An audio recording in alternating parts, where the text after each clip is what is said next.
कि इस महाविद्यालय में ज्योतिष की भी पढ़ाई होती है और हम लोग हर माह, एक माह या 2 माह पर एक प्रकार का कि हर विषय का एक संगोष्ठी करते हैं, जिससे छात्रों को भी एक विशेष ज्ञान मिले ऑनलाइन ऑफलाइन के माध्यम से। और इसमें ऑनलाइन के माध्यम से दूसरे भी विश्वविद्यालय, दूसरे स्टेट के भी विद्वान जो है सो जुड़ते हैं और ऑफलाइन से भी जो विद्वान है जुड़ते हैं और अपनी विचार को रखते हैं। इससे शास्त्र की परमाणुता होती है और छात्र लाभ लेते हैं और समाज के भी लोग इससे लाभ लेते हैं।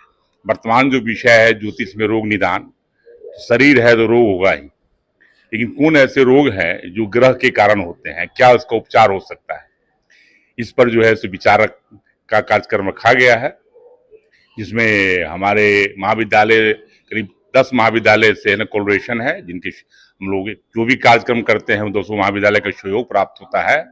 राजकीय संस्कृत महाविद्यालय पटना है, नौबतपुर है, गया है, सिवान है, फतुआ है, धनामठ है, ये सारे कॉलेज मिल के हम लोग कार्यक्रम करते हैं। इसलिए कि एक किसी भी कार्यक्रम में अगर बहुत सारे लोग जुड़ेंगे तो एक संख्या बनती है और उतने लोग उस कार्यक्रम से लाभान्वित होंगे, सम की सक्रियता रहेगी। बिहार सरकार का भी इस पर बहुत जोर है कि आप इस प्रकार के सब लोग कार्यक्रम करें और इसी के तहत हम लोग कार्यक्रम करते हैं और छात्रों की अभिरुचि भी इससे जगती है और समाज में भी मेरी बात जाती है कि भाई आप इस प्रकार के कार्यक्रम करते हैं जो कि समाज के लिए भी उपयोगी है।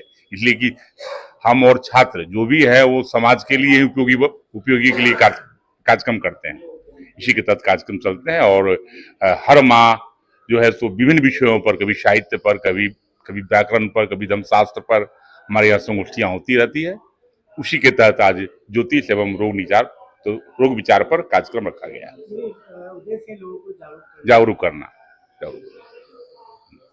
आप जानकारी दे रहे थे कि ग्रह नक्षत्र के कारण जो लोग परेशानियों का सामना करते हैं, जो होता है अभी का दौर विज्ञान का है, जहाँ तक मानेंगे तो देखिए, यह हमारा सनातन शास्त्र जो है वह पूर्ण रूप से वैज्ञानिक है और आप देखिएगा जितना भी आगे रिसर्च हो रहा है वैसे वैसे हमारे शास्त्र की प्रामाणिकता जो है वो सिद्ध हो रही है। ठीक है, आप अगर मौसम का परिवर्तन देखते हैं, इसका कारण क्या है? सूर्य और पृथ्वी का भ्रमण है। ठीक, इसी प्रकार से हर एक ग्रहों का अपना अपना फल होता है, जिसके द्वारा पृथ्वी पर रहने वाले मनुष्य, पशु, पक्षी, चराचर जगत जो है प्रभावित होते हैं और यह बिल्कुल वैज्ञानिक है, इसमें कहीं से भी संशय नहीं है। और हमारे शास्त्रों में, यह ज्योतिष शास्त्र में और वेद शास्त्रों में इसका बहुत ही विस्तृत वर्णन है। और आज की जहाँ तक संगोष्ठी की बात रही तो मूल रूप से आज रोग विचार इसलिए रखा गया है क्योंकि आज के समय में दिनचर्या बिगड़ने के कारण और मनुष्य का कर्म भी कहा जा सकता है कि बिगड़ने के कारण जो है लोग स्वस्थ नहीं रह रहे हैं, असाध्य रोग का शिकार बन रहे हैं। इसलिए इसको रखा गया है कि लोग जागरूक हों और ज्योतिष के द्वारा अपने रोगों का निदान, ग्रह शांति का उपाय करवाकर और वह स्वस्थ रहें और स्वस्थ जीवन जिए।